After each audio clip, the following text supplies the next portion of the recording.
México, ha tenido ante Dios, cierta singularidad. La historia de México religiosa y política, nos lo demuestran.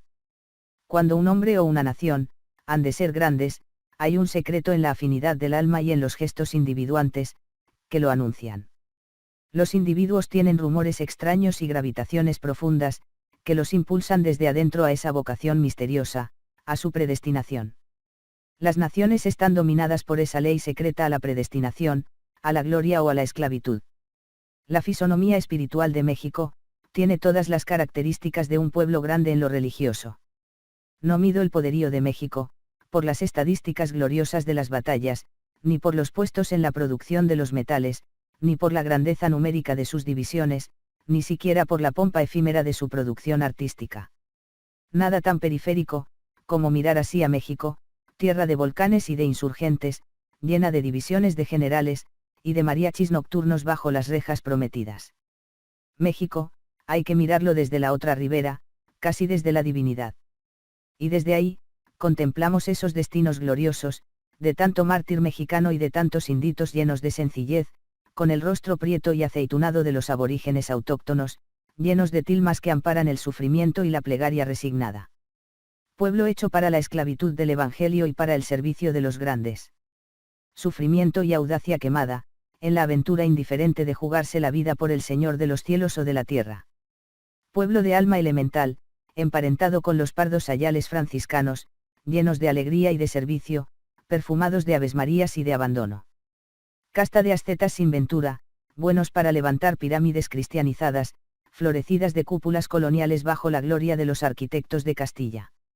La exportación folclórica del mexicano para el turismo y para la caricatura, nos ha dado un tipo de macho de tribu, jugador y pundonoroso en el honor a las mujeres, sobre todo el de su madre. Es el pueblo de las menciones honoríficas, que son el diploma del deshonor de una mujer. Y el macho que burla a las mujeres y a la fidelidad, decadencia del Don Juan español, cuida, como nada en el mundo, la gloria de su madre. Este pueblo con categorías y esencias maternales, está gravitando en su religión hacia la Madre de los Cielos, tal vez como ningún otro pueblo. Y el que entra en la Iglesia y en los cielos por el corazón de la Madre, es un pueblo predestinado. La Madre, en los cielos, resume la teología de la salvación, y la gran diplomacia de la gracia, si es que en la gracia hay recovecos ponderables para la política del reino. Un pueblo, que por la intuición de su alma, resume tratados de teología, y caminos y métodos de salvación, ese pueblo, es un hijo que tiene sangre del reino celeste. Como tal, México, tiene la singularidad de un aristócrata. Por encima de estas cosas, tenemos el testimonio de los siglos, la aparición de la Señora de Guadalupe, sobre México. Cuando un pueblo tiene esa gesta, está predestinado por la tierra, a ser elegido y por los cielos a que dé testimonio.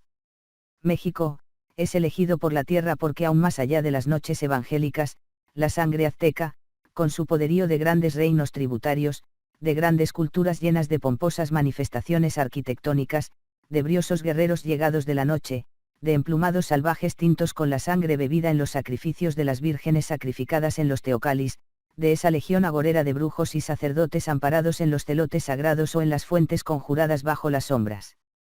De los dioses que auspiciaban el comal y la guerra, esa sangre pues, era una cimente religiosa de cristianismo militante.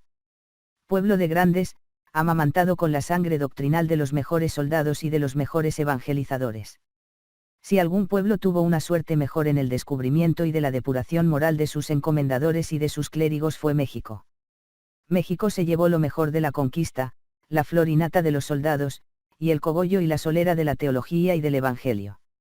A México, se encaminaba San Juan de la Cruz, para fundar, y la mano de Castilla nos lo arrebató. A México, se venía aquella alma de apóstol de Andalucía, el beato Juan de Ávila, y los obispos, envidiosos, lo apartaron del camino de las Indias. Pero Fray Martín de Valencia, y la realeza gloriosa de Pedro de Gante, con sus compañeros apostólicos, padres de la fe, eran de la misma casta. Por eso entendemos el estilo de la providencia, en la gran tradición común en los aztecas y en los indios americanos, de la llegada de un pueblo poderoso que acabaría con todos los reinos aborígenes, para implantar una nueva religión y una nueva política de donde les vino a estos pueblos precolombinos, la tradición pavorosa y terrible, que habían de ser sojuzgados por un pueblo blanco, adorador de un dios desconocido. Es impresionante contemplar el alma de Moctezuma, corriendo y recorriendo los reinos, consultando a los adivinos, sobre la llegada de los españoles. El último a quien consultó, después de un penoso vía crucis de oráculos y de pitonisas, fue un adivino de casta regia. Cuando le anunció lo que tantos le habían predicho, no pudo con el oráculo ni con el adivino. Le aplacó con métodos aztecas, como diría don José Vasconcelos. Le hundió su propio palacio sobre su pellejo. Moctezuma se llenó de sombras trágicas, imperiales en decadencia, con él lloraba toda una raza, se acababa un culto, nacía una aurora de siglos gloriosamente enmascarada. Dios tuvo un impresionante juicio nacional sobre México. Por medio de una princesa le dio un testimonio. Un muerto real fue el argumento de Dios para México, y cuando los muertos regios vienen a anunciar los caminos del rey, ese pueblo tiene un destino de reyes. La historia no es peregrina, Betancourt, Torquemada y Bourini y otros varios, cuenta la gran historia y el gran mensaje. La historia llegó a Europa, y la tradición azteca la conserva, como suceso imperial en las pinturas de la época del último imperio. Papatzin, era una princesa, hermana de Moctezuma, que casó con el gobernador de Tlatelolco. Murió el año 1509, y fue enterrada en una cueva subterránea, dentro del mismo jardín imperial, junto al estanque donde la princesa solía todos los días bañarse. A los pocos días de muerta, su hijita, que desconocía el suceso, salió al jardín y contempló sentada en el borde del estanque, a su madre. Esta le dijo que avisara a la mujer del mayordomo. Hija mía, le dijo la mujer del mayordomo, Papantzin ya murió y la enterramos ayer. La mujer del mayordomo, por dar gusto a la hijita real, accedió y partió con ella de la mano, hasta el estanque. Al avistar a la princesa se horrorizó y cayó desvanecida. Volvió en sí. Papatzin le dijo: Id a Texcoco y suplicad de mi parte al rey Nezahualpilli, mi deudo, que venga a verme. Llegó el mayordomo a Tlatelolco. ¿Eres tú mi hermana, o quién eres? Soy, señor, vuestra hermana Papatzin, a quienes antes de ayer enterraste. Estoy viva, porque así os importa. Se sentó el rey y otros reyes tributarios y toda la nobleza azteca, que conmovida por el suceso, acudió con el espanto y el miedo religioso del momento. Papatzin, con una grandilocuencia tranquila, comentó las luces y las sombras de la otra orilla. Los oráculos de la princesa muerta, caían como lluvias de plata, sobre una armadura repujada, que había que cincelar con las uronografías de una cábala sagrada, para hacer un guerrero inmortal. Después que morí, o si no podéis asentir a que he muerto, después que un letargo me privó del movimiento y de los sentidos. Me hallé improvisadamente en una dilatada llanura, cuyos términos no alcanzaba a ver por ninguna parte. En medio de esta llanura, observé un camino que después se dividía en varias sendas, y en una parte de él corría un caudaloso río, cuyos raudales hacía un rumor espantoso. Y pensando echarme al agua para pasar a nado a la otra orilla, se me puso delante un hermoso joven de buena vestidura, vestido de hábito largo, blanco como la nieve, y resplandeciente como el sol, con esta señal en la frente, y poniendo el dedo pulgar sobre el índice, formó la señal de la cruz, y con alas formadas de vistosas plumas y tomándome la mano, me dijo: Detente, que aún no es tiempo de pasar ese río. Dios te ama mucho aunque tú no lo conoces, y con esto me fue llevando por la orilla del río donde muchos cráneos y huesos de muertos, y oí unos gemidos tan lastimeros que movían a compasión. Volviendo después, los ojos a la corriente, río arriba, a unos grandes barcos y en ellos unos hombres de color y traje muy diferente al nuestro. Eran blancos, traían estandartes en las manos y capacetes en las cabezas. Dios, me dijo entonces el joven, quiere que vivas para que seas testigo de las revoluciones de este reino. Los gemidos que escuchas de entre aquellos huesos, son de las almas de tus antepasados, que penan y penarán para siempre por sus delitos. Aquellos que ves venir en los barcos, son los que a fuerza de armas, se han de apoderar de este reino, y con ellos vendrá la noticia y conocimiento del verdadero Dios creador del cielo y de la tierra. Tú, luego que pase la guerra y se promulgue el lavatorio con que se borran los pecados, sé la primera en recibirlo, y guía con tu ejemplo a los de tu nación. Dicho esto, desapareció el joven y yo me hallé restituida a la vida, me levanté del lugar en que yacía, removí la lápida que cerraba el sepulcro y salí al jardín en donde me hallaron los domésticos. Historia antigua de México. Atónitos, quedaron los nobles y los reyes. La noticia de un nuevo reino y de una nueva religión, consternó y puso triste a los más valientes soldados de la decadencia. Era la tarde del imperio y los muertos imperiales como Papatzin, atestiguaban cosas maravillosas. Dios empezaba a distinguir a México. Más tarde en 1524, Papatzin se bautizó en Tlatelolco, llamándose María Papatzin, vivió en gran abstinencia y recogimiento, como una mujer cargada de muchas virtudes. Era la primer alma de México, entroncada manifiestamente con la divinidad. Señales misteriosas comenzaron a aparecer desde entonces. Un cometa brillante y raudo, apareció por el cielo de México. Entonces fue cuando la gente se sintió consternada al sentir el movimiento de aguas de la laguna, que derribó bastantes casas de la ciudad, sin haber terremoto ni viento ni otra causa natural. En 1510, en una noche apacible y clara, sin saber por qué, se quemaron violentamente las torres del Teocalli Mayor de México. Empezaba el crepúsculo de los dioses aztecas. Y lo más terrible y profético, que pudiera ser hasta una profecía sobre el México actual y futuro, es que el año 1515. Se vieron en el aire hombres armados que combatían entre siglo I y se mataban. ¿Qué significa esta visión que concuerda con ciertas profecías sobre nuestra época? Una guerra aérea, una invasión por el cielo, un bombardeo aéreo. Podría ser hasta un vislumbre genial sin elementos humanos, es decir, un testimonio celeste de las luchas y castigos aéreos sobre México, manifestado por el cielo sin que intervengan los mismos videntes o profetas. Esto cuentan las historias antiguas de México. Predilección y aviso de parte del cielo. Los pueblos predestinados, tienen señales y testimonios singulares. Sustancialmente México, es un pueblo religioso.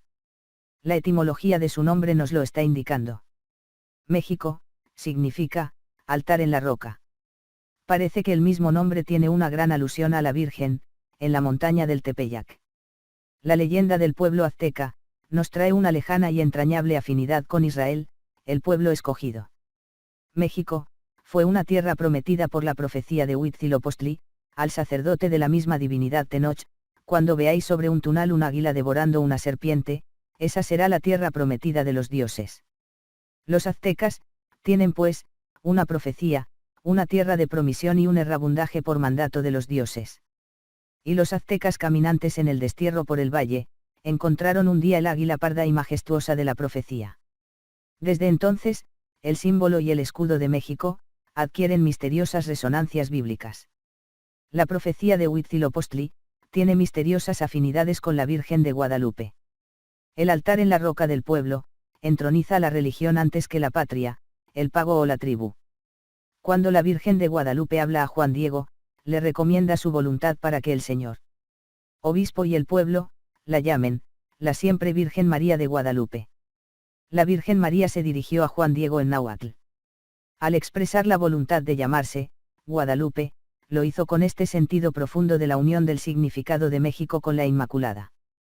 Según afirman los grandes eruditos y los grandes filólogos mexicanos, la Virgen empleó el sustantivo náhuatl coatlayope, una palabra compuesta de coatl que significa serpiente, forma contacto de una preposición, y yope que quiere decir aplastar, luego viene a resultar que la palabra Guadalupe, en náhuatl, significa, la que aplastó la serpiente. Y he aquí unidas, en providenciales nupcias, la profecía de los dioses aztecas, con el bautizo solemne de la Virgen de Guadalupe. La serpiente de la leyenda azteca, y la serpiente del nombre de la Virgen, se unen en un mismo lugar, en el altar de una roca, México. El escudo y la leyenda de México, se ha interpretado vergonzosamente. El águila, significa el lobo rapaz y la serpiente, la traición y la falsedad. Los mexicanos, no son dioses de bronce con alma de geniecillos forestales y nórdicos, poéticos susurradores de los hados y los tiempos prósperos. Tienen como todos los pueblos, sus luces y sus sombras. Pero el sentido de este maridaje espiritual de la tierra y el cielo, de la profecía azteca y la teología mariana de Guadalupe, ha sintetizado la unión y el símbolo de este pueblo. Por la leyenda azteca, este pueblo águila sobre los cielos y sobre un islote, está verticalmente dirigido hacia la Virgen. El águila que simbólicamente destruye a la serpiente, son esos tipos aristócratas con la sangre de los predestinados. México, como María, dará la batalla al diablo sobre la tierra. La leyenda, pues, azteca, tuvo un barrunto genial en su lengua de dioses y de sacerdotes, de la Virgen María. Quien como ella ha dado la batalla al demonio. Por María este México, islote sagrado de altares y de rocas, se librará de todas las influencias formidablemente dañinas y deletéreas.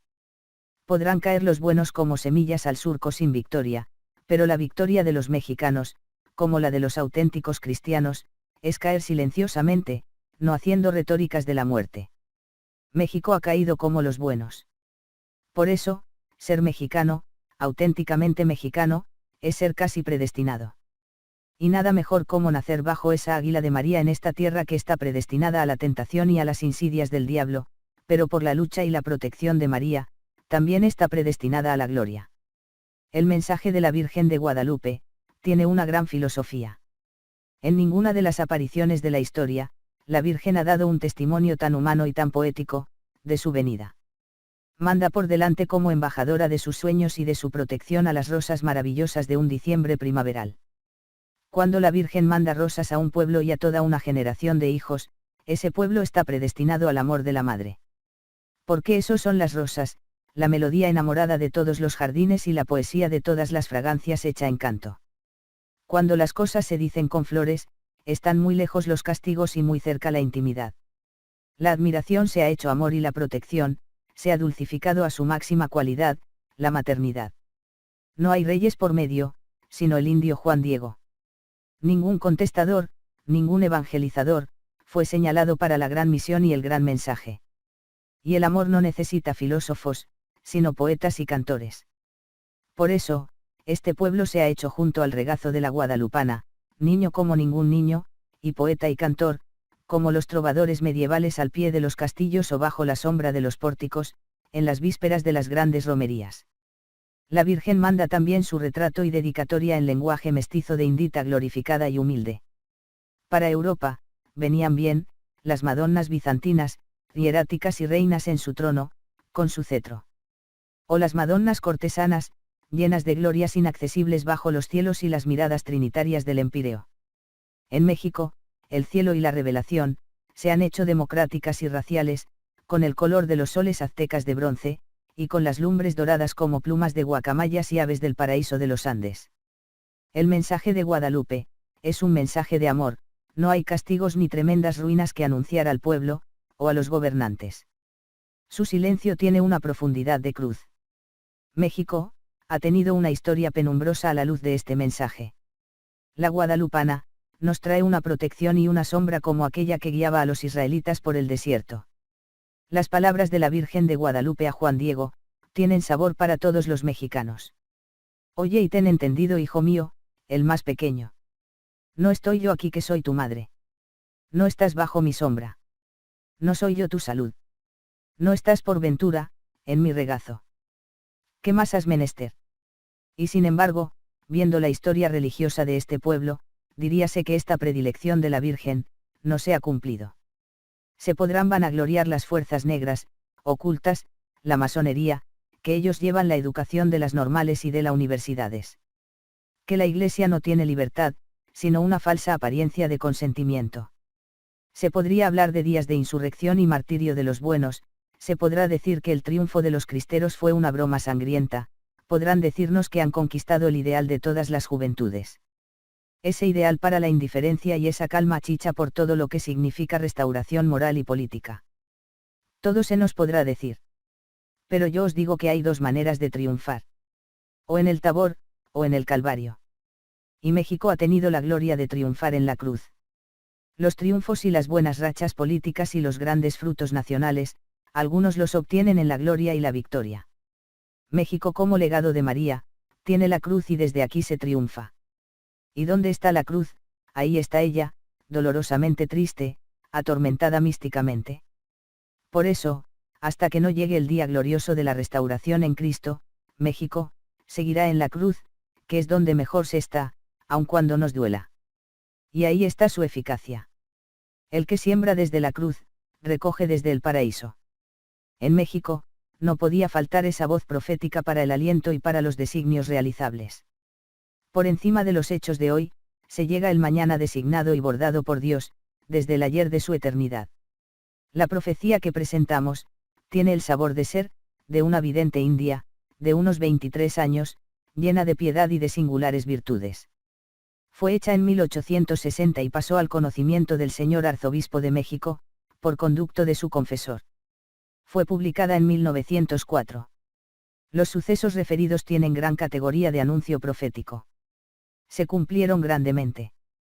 Al señalar la vidente, al Papa Benedicto XV, que aún no existía, así como la paz en ese pontificado, le da un gran valor. En octubre de 1860, en cierto pueblo del Estado de México, por los días 14 y 15, esta persona oyó, en su humilde choza, como a las 4 de la mañana, unos ruidos extraordinarios y fuertes, y en los días 16 y 17 del mismo mes, volvió a escuchar igual cosa a las mismas horas. Entonces, se llenó la casita de una luz extraordinaria, demasiado resplandeciente y muy bella. Luego oyó una voz que serenó el sobresalto, que le había causado los ruidos y la luz. 2 veces, la llamó por su nombre y le dijo: «No temas, soy yo, la Madre de Dios». Inmediatamente, se vio en medio de la luz, a una joven de regular estatura, muy hermosa, que tenía a un niño en sus brazos, igualmente bello y un rosario, a la que dicha persona tenía singular devoción, desde su más tierna infancia, en la iglesia de su pueblo. La admirable joven, con el niño en los brazos y el rosario en la mano, que permanecía en medio de la luz, añadió: «Te he elegido para que manifiestes a tu confesor y al arzobispo, lo que voy a comunicarte. Sábete, que grandes acontecimientos, a más de los que ha habido, se verán por la falta de fe. La desmoralización y la impiedad que tanto ha crecido, en los hijos de México, son los motivos que tienen ofendido a mi hijo. Por tanto, los enemigos de esta iglesia, vencerán a los que aparentan defenderla, pues muchos de ellos o casi todos, abrigan en sus corazones, fines perversos y torcidos. Tan luego como triunfen, la iglesia será tan perseguida, que los religiosos y las religiosas serán arrojados de sus conventos, al salir, tanto los de uno, como los del otro sexo, se verán prevaricaciones, aunque han de volver a sus monasterios por poco tiempo, entrarán contra su voluntad. Además la iglesia, en mayor conflicto, estará sin el ejercicio de sus sagradas funciones a tal grado, que sus ministros no podrán ejercerlas con libertad. Muchos templos serán cerrados y profanados con la mayor audacia e impiedad, muy particularmente, tales desacatos y abominaciones, las sufrirá el santuario de Guadalupe. Todo esto, ocasionará una persecución bastante sangrienta en los ministros de la Iglesia y de gran parte de los fieles. Este furor subirá a tal grado, que hará muchos mártires en esta nación, mas semejantes acontecimientos no tendrán lugar sino después de la muerte del actual arzobispo, y como la desmoralización tiene su raíz y origen en el santuario, que el señor arzobispo y sus sufragáneos, impulsen a todo su clero a la penitencia y eleven fervientes oraciones, lo mismo todos los fieles, encargados a su pastoral cuidado, encomendándolos mucho a la práctica del Santísimo Rosario. Esto aplacará a la justicia divina, pues los acontecimientos referidos, siempre tendrán lugar. Últimamente, el sumo pontífice, que tiene en la actualidad muchos enemigos, lo perseguirán, fuerte y constantemente hasta triunfar de él. Su santidad llamará en auxilio a las naciones católicas, que no la oirán. Estas se verán agitadas por guerras, en medio de esto vendrá un formidable enemigo del norte de Europa, que a todos perseguirá. La Iglesia romana, adquirirá su paz y tranquilidad y de esto participará México. Esto se verá realizado cuando la silla apostólica, esté ocupada por Benedicto XV. Te recomiendo, un gran secreto para que no seas conocida. Esta profecía parece cumplida en su totalidad. Pero hay ciertas expresiones, que relacionadas con la masa general de los acontecimientos mundiales, indican otro periodo de purgación. Aunque han de volver a sus monasterios por poco tiempo, entrarán contra su voluntad. La relación de tiempo, después de la vuelta a los conventos, parece que tiene 2 perfiles. O aquellos que vuelven contra su voluntad, entran y no saben aguantarse, o más bien, ese poco de tiempo después de la entrada, es un lapso de paz tras del cual viene otro gran acontecimiento que las obligará a salir de nuevo.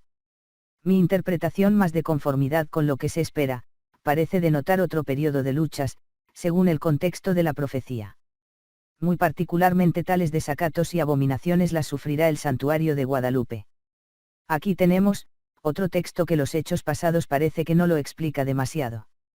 Se puede contar por desacatos y abominaciones muy particulares, las que se originaron con la explosión de un cirio lleno de dinamita en el altar de la Virgen de Guadalupe, con el fin de destruir la santa imagen. Yo creo que aunque el intento horrendo de volar la imagen por medio de un cirio de pólvora, no ha sido un desacato del todo muy particular. Ya que tal abominación fue más bien, una gloria y un testimonio del poder de María, que un verdadero vandalismo. Últimamente el sumo pontífice, que en la actualidad tiene muchos enemigos, lo perseguirá fuerte y constantemente, hasta triunfar de él. La celosía del futuro entrevista por medio de estas luces proféticas, nos trae una dolorosa confirmación de hechos vaticinados por grandes santos. Según esta profecía, un papa ha de ser perseguido. San Pío X lo vio salir de Roma por medio de los cadáveres de sus sacerdotes. San Juan Bosco vaticina saliendo, al papa de Roma, a causa de las maquinaciones de sus hijos. La mística Jacinta vio aquel papa apedreado por la multitud. La Indita mexicana nos dice algo más: este papa perseguido será muerto por los enemigos de la Iglesia, hasta triunfar de él. Su santidad llamará en su auxilio a las naciones católicas que no le oirán, éstas se verán agitadas por guerras. En medio de esto vendrá un formidable enemigo del norte de Europa que a todos perseguirá. El tiempo de la persecución está definido. La muerte de este papa ocurrirá en la época de este coloso de Europa. La profecía de la Indita tiene grandes raíces de conexión con los mensajes de Fátima. En Fátima la Virgen se presentó con la advocación de la Virgen del Rosario. Allá y acá la Virgen recomienda a todos el rezo del Santo Rosario. La profecía de la Indita habla con términos bastante precisos de Rusia. En Fátima la Virgen afirma la dominación moral del mundo de Rusia. La profecía de la Indita dice que ese formidable enemigo de Rusia perseguirá a todos. Todas las profecías un poco generales, hablan del coloso del norte y del terrible gigante en la batalla de los Pirineos. La paz parcial de la Iglesia de México, parece que coincidió con la subida al solio pontificio de Benedicto XV, quien murió en el año de 1922. Pero en el fondo se habla también aquí de la paz universal de la Iglesia, de la cual gozará México, como participación y aquietación universal. La Iglesia romana adquirirá su paz y tranquilidad y de esto participará México. Luego, según esta profecía, una paz universal alboreará de nuevo en el mundo. Ese México tiene también su alborada de palomas blancas volando sobre todos los cimborrios y todas las espadañas coloniales de los pueblos arremansados, como la cara de los santos. Estudio especial merecen las profecías complicadas y luminosas de la Madre Matiana. La Madre Matiana ha creado una penumbra de fetichismo y de iluminación, entre los cultos de México. Muchos apenas las conocen. Otros no saben a cierta ciencia quién fue esa Madre Matiana. Algunos juzgaron en una revista, política y humorista, a lo religioso achacándola todo lo que había que censurar en México. Bajo su sombra, se cubrieron las grandes críticas y se pronosticaron favoritismos de nepotismos y de prebendas políticas. La Madre Matiana fue una sirvienta de Tepozotlán, que entró en el convento de San Juan de la Penitencia, de México, al servicio de la Madre Sebastiana Maya. Por lo tanto, era algo menos que una lega, una sirvienta de celda de la tal monja. Cuando murió la Madre Sebastiana Maya, salió del convento de San Juan, con tal fama de santidad, que según las crónicas, ya hacía milagros en dicho convento. Por inspiración de la Virgen, pasó al convento de monjas de San Jerónimo, donde la recibió la Madre Catalina de San Ignacio. Siguió de lega, pero su prestigio en santidad, tenía visos de abadesa perfecta. Era muy señalada en humildad, silencio y en no hablar del prójimo. Y las noches las pasaba en oración, dicen los infolios antiguos. Cuando murió, a duras penas pudieron sacarle de entre las carnes de su cuerpo, un viejo cilicio que la aprisionaba cruelmente. Tan humilde era, que las mínimas faenas las buscaba con fruición. Las monjas la observaban tanto, que lo que ella hacía por santidad, hasta la Madre Superiora con todo el convento lo hacía. Fue una regla viviente. Formó cierta escuela en las vías del espíritu. Sus dos discípulas más aventajadas, fueron doña Francisca Montes de Oca, y la otra, una india cacique, llamada María Paula. Su espíritu fue dirigido y examinado por varios doctos y experimentados de la Inquisición. Entre ellos, fue un religioso de San Diego de México, fray Miguel Maya y otro fray Joaquín Rojas, también dieguino, dotado con visiones y con el don de la profecía. Las confidencias y las revelaciones de Matiana, las supieron muchos fuera del convento, ya que el prestigio de Matiana, en vida, trascendió fuera del claustro, hasta fundar una hermandad de caridad, con los seglares de fuera. Después de su muerte, el vicario general de las religiosas, don Juan Manuel Irisarri, exigió la relación de las profecías, de la Madre Matiana. Sin embargo, existen profecías de la Madre Matiana que llegaron al público antes de las que fueron escritas por la Madre Josefa de la Pasión. Luego, no todas están recopiladas. Como aquellas predicciones, que se cumplirían cuando los coches anduvieran solos y después que hubiese 3 presidentes, cada uno con el nombre de Francisco. La Madre Josefa de la Pasión de Jesús, hizo la relación jurada bajo virtud de santa obediencia, el 18 de enero de 1837. La Madre Jerónima Josefa de la Pasión, relató lo que directamente le contaron las 2 discípulas predilectas de Matiana, doña Francisca Montes de Oca y doña María Paula. Por lo tanto, estas profecías pierden bastante de autenticidad y de claridad, a veces. La posteridad, sin embargo, las ha tenido en gran discusión. Colocaremos por grupos las profecías de Matiana, para comentarlas en cuanto estén a nuestro alcance. Las profecías que no nos incumban las dejaremos de lado. 1. Le fue dicho también, la extrema pobreza en que se había de ver el reino, en la época en que se haga esta fundación. Le dijo Nuestra Señora, que cuando se abran los cimientos para el convento, se hallará un pozo o manantial de aceite creado ahí milagrosamente para que este aceite fuera el vínculo de la cera, ha de arder continuamente en el altar como centinela. El convento se ha de hacer, en el santuario para las religiosas del desagravio, será habitado primero por religiosas capuchinas, que irán a santificar el lugar, mientras llegan las religiosas del desagravio. Le dijo, los grandes bienes y provecho que vendrán al reino y a la ciudad, por el establecimiento de esta nuestra religión, y que era la última que ha de hacerse en el mundo, hasta el día del juicio, que había de dar esta nueva y última religión del Santísimo Sacramento, más santos a la Iglesia, de los que han dado todas las demás religiones, desde sus principios hasta el fin, contando con la religión de nuestro Padre San Francisco, que ha dado tantos. Esta profecía, está encuadrada en los acontecimientos mundiales después de la Gran Purgación. Por esa extrema pobreza en que se ha de ver el reino, se anuncia no solo una gran crisis, sino algo más que una devastación nacional. En la envergadura de la prueba, sabemos que ha de ser conservada, solo la centésima parte de cada cosa. Lo que puede ser una ruina y un cementerio. Si ha de desaparecer todo aquello que fue levantado por orgullo del hombre, y todo aquello que se amasó con las riquezas mal adquiridas, la triste panorámica para México, es también aterradora. El manantial milagroso de aceite, parece que hace alusión a un pozo de petróleo, que servirá como aceite, para las lámparas del Santísimo. Esta nueva restauración ha de ser tan maravillosa, que nos anuncia una floración cuantiosa de vocaciones.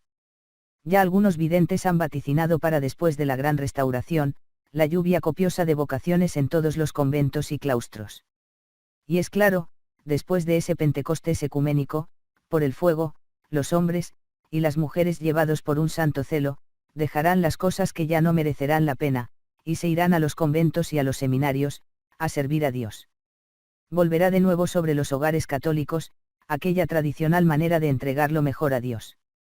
Los primogénitos, no serán solo para ser un guerrero del Sacro Imperio, sino soñarán ser legos, y tener la dicha de cambiar los cetros y las fortunas tristes de la tierra, por las más humilde escoba para barrer los tránsitos apenumbrados de los claustros. Por muchos años, no existirá esa terrible desgracia que ahora sentimos por una vocación, que se va hacia el claustro y hacia el seminario. La mayor gloria de entonces, será servir a Dios, en las cosas mínimas. Rezar maitines, comer mal, vestir pobremente y dormir poco. Como ocio riquísimo, de un gran tesoro, será plantar coles con las hojas hacia abajo, o barrer las escaleras para arriba, o regar un bastón para que florezca ciegamente, por solo acto de prueba y de humildad. 2. Vio también, un conciliábulo en el infierno, y el tormento que padecían los demonios por la paz, la copia que reina en los cristianos en su tiempo, principalmente el de Lucifer. Entraron ellos en el Congreso y entre todos hicieron la Constitución y el Código. Que Lucifer mandó a los demonios extendieran esas constituciones por todo el mundo, para pervertir a todos. y se vació el infierno para guerrear con los cristianos y que aun en los animales se metía embistiendo a los buenos y no a los malos. Matiana describe, con grandes rasgos, la batalla final de la cual habla Lucía de Fátima, Ana María Taigi y muchos más. El cuadro se presenta sintonizado y universal con toda la gran prueba. Catalina Emmerich vio que Satanás era desencadenado unos años antes del año 2000. León XIII en aquella visión fenomenal, vio también el conciliábulo del infierno, delante de la justicia de Dios. El mensaje de la Salete, habla de las grandes formas tácticas que usarán los demonios encarnados bajo la forma de los justos, para seducir a las almas. Matiana, pues, está hablando por medio de terceras personas, y a su voz la descubrimos profética y clarividente. El castigo para México será también, bajo la forma que hemos visto anunciada, para otras naciones. El infierno está a la vista sobre México. Tenemos ya un mensaje, el castigo no se hará esperar.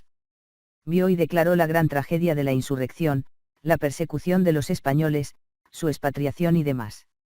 Omito la prisión del Papa, los sucesos de España, Francia y Roma, por no alargar la historia. Dijo Matiana, que han de echar fuego graneado por las calles. Que estarán sembradas de muertos. Vio el desastre de las fincas, el saqueo, y que habían de sacar las cosas hasta debajo de la tierra. Vio los muchos excomulgados. Que dentro del palacio, ninguno moriría y que así se oyera música en la calle se acabaría el baleo. Ya no volverían a tirar una bala, y entonces dijéramos, ya se acerca la fundación y caería la bandera blanca en el cimborrío. Que un niño avisaría en las porterías de los conventos, que ya no se volvería a tirar una bala. Vio la venida de los angloamericanos al reino, sus sectas, máximas y vestuario y que ellos han de ser los martirizadores. Que habían de deber mucho dinero.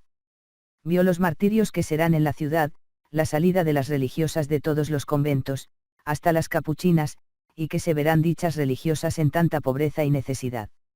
Las tintas de este aguafuerte revolucionario, son lúgubres. La revolución parece que se cierne sobre México futuro. Un día me comentaba un preclaro obispo mexicano, una profecía que él había leído en Roma, sobre México. Substancialmente, la ciudad, decía la profecía, estaría llena de cadáveres, un paso y un cadáver, otro paso y otro cadáver. Para este obispo mexicano, como para mí, creíamos que aún no había venido esa profecía sobre México. Matiana se nos adelanta en los mismos tonos. Parece una revolución ideológica, lo que aquí se anuncia, los muchos excomulgados nos lo hacen sospechar. Todo parece coincidir con la gran purgación. El final de la purgación, está señalado por una música en la calle. La venerable religiosa trapense, lo enuncia, como la madre Matiana, y luego oí unas arias de música tan maravillosa que creí ser conciertos celestiales. Mariana Galtier, la profetisa francesa, y María Terreaux nos hablan también en los mismos términos, de un niño que anuncia las cosas y una gran música que anunciará el gran milagro. La paz se cierne tras de la prueba. La alusión a los americanos, a su masonería y a las desdichadas políticas, que ha podido sufrir México, por su causa, están más que notoriamente precisadas. Resume todo un tratado de política internacional protectora y venal de Estados Unidos sobre México. Queda cierta duda si no será también, en lo futuro, Estados Unidos, por razón de protectorado contra Rusia, la que ocupe como base o como refugio los terrenos de México. Parece que la capital, ha de quedar algo más que en pobreza y ruinas. Estando una vez en Europa, conversando con una eminente mística aldeana, me dijo personalmente, salva tu vida, cuando estés en México. Dios me dice que México está sobre un volcán. Del contexto de este aviso, aquellos muertos de las profecías sobre México, no serán también los movimientos sísmicos y la revolución, todo junto a la vez los que descompongan la ciudad. 3. Que por la mano de Santiago, vendrá la felicidad del reino, ciudad y comunidad. La devoción de México, por el Santo Apóstol, es una raigambre de catolicismo español. Los grandes destinos de España en las horas decisivas han sido resueltos después del favor intermediario de la Virgen, por la valiente intervención de Santiago, jineteando en caballo blanco, aun en medio de los combates. En cierta forma, Santiago vendrá al reino, porque ya está en él. Está guardando su heredad. Y él como guardador de los destinos a él confiados, dará la última batalla, bajo su espada y el lábaro blanco del Evangelio. La sombra imperial de los santos protectores de España y México, caminan por nuestras encrucijadas. La vieja estirpe de los apóstoles frailunos, y los encomendadores piadosos, vuelven a resucitar en aquel grito de Santiago y abre España porque. Abrir España, es abrir los meridianos al Evangelio y a la misericordia teológica, que hace a los hombres dignos de Dios y a los humildes esclavos, señores de las coronas y de los altares.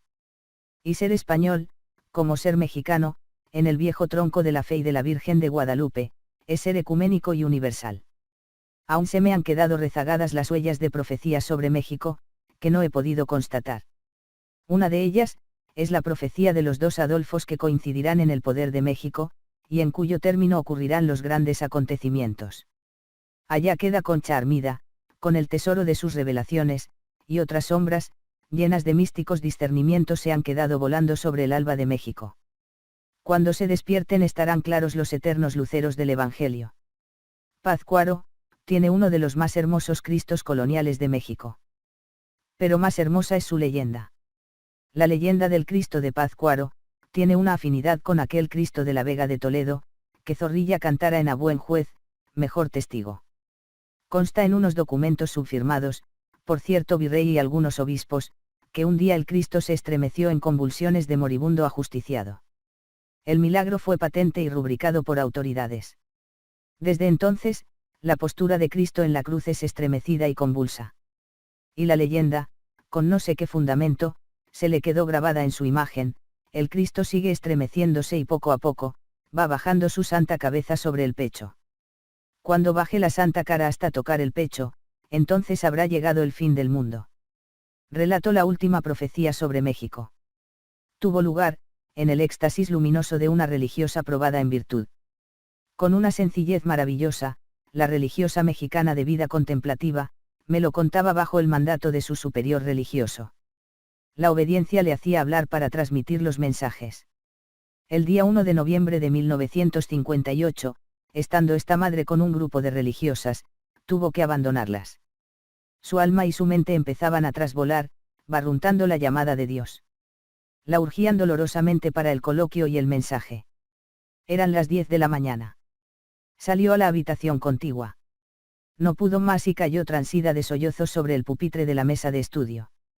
Su alma tuvo una bilocación tripartita, la monja llegó a 3 lugares diferentes del cielo, en 3 vuelos sucesivos. El cuerpo de la religiosa, estaba sobre el pupitre abandonado a los sollozos, al dolor y al horror del mundo, que ella contemplaba pasar. Más bien, ella asistía con su alma bilocada a los cuadros dantescos, del mundo incendiado y destruido. Contemplo, entonces, un mundo cósmico, lleno de horror y de fuego. Cruzaban el espacio gigantescas centellas y un potente fuego misterioso. Ese fuego universal, invadía la tierra, bajado desde el cielo. En el lenguaje de imágenes y de locuciones secretas, la dijeron. He ahí, el castigo del mundo se extenderá sobre América y sobre México. Un Cristo grande, se interponía sobre el mundo en llamas. El Cristo dijo a la Madre Vidente.